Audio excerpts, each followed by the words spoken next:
You ever notice how some faceless YouTube channels quietly rack up views while nobody knows who runs them? Nico Engler created VoiceWave, and it's designed for creators who want to build audio-driven videos using a cloned voice without being on camera. If you've ever heard of 11 Labs before, then this is a great alternative without the monthly subscription. If you have ever tried YouTube seriously, you know the real issue is not ideas, it is friction.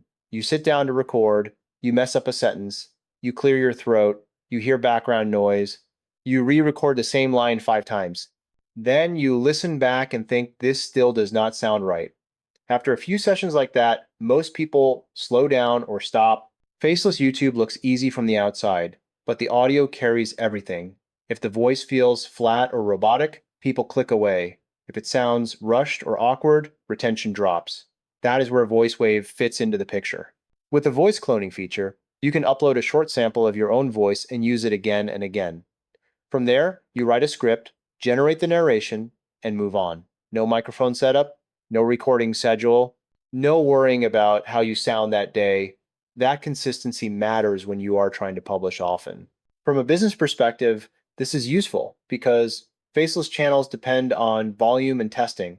You might try explainer videos one week, short stories the next, then list style videos after that. VoiceWave lets you test those ideas faster. Faster testing usually means faster learning, and faster learning is how channels eventually make money. The timeline editor is also practical.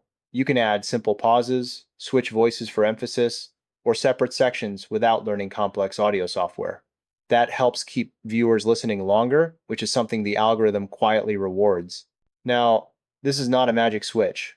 VoiceWave does not choose topics for you, it does not guarantee views, and a clone voice still needs a clear script behind it. If the idea is weak, the tool will not save it. But what it does remove is resistance. You spend less time producing and more time publishing. For people who want to build faceless YouTube channels quietly, without tying their face or daily energy to every upload, that reduction in friction is the real value. If your biggest challenge is not the voice, but coming up with scripts to feed into VoiceWave, there is a free option worth considering. AI Affinity by Charles Draven from InfoSpike can be used alongside VoiceWave to create content ideas and scripts. It offers daily content prompts, simple tools to shape video outlines, and ways to turn rough thoughts into clear narration text. You can use it as a support system for VoiceWave, not a replacement. It helps keep your content process clear, organized, and moving forward with less stress. Check the link below in the description to get access.